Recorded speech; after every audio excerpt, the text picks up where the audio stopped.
بسم اللہ الرحمن الرحیم حامدا ومصلیا اما بعد۔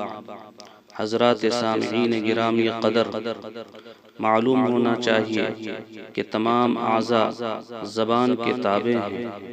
حضرت ابو سعید خدری رضی اللہ تعالی عنہ ارشاد فرماتے ہیں کہ حضرت نبی کریم صلی اللہ علیہ وسلم نے فرمایا، جب انسان صبح کرتا ہے تو تمام اعضاء زبان کے سامنے دست بستہ کھڑے ہو جاتے ہیں اور یوں کہتے ہیں، اے زبان تو ہمارے معاملے میں اللہ سے ڈر، کیونکہ ہم تیرے ساتھ ہیں۔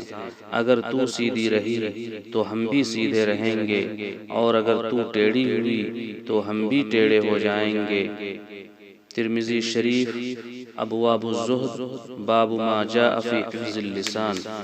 حضرات سامعین، اس حدیث شریف سے معلوم ہوا کہ زبان کی حفاظت کس قدر ضروری ہے۔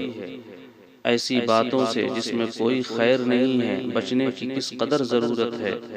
اللہ تبارک و تعالی سے دعا ہے کہ وہ ہم سب کو نامناسب باتوں سے زبان کو قابو میں رکھنے کی توفیق عنایت فرمائے، اور صرف وہی باتیں کہنے کی توفیق عنایت کرے جو ہمارے لیے مفید ہوں۔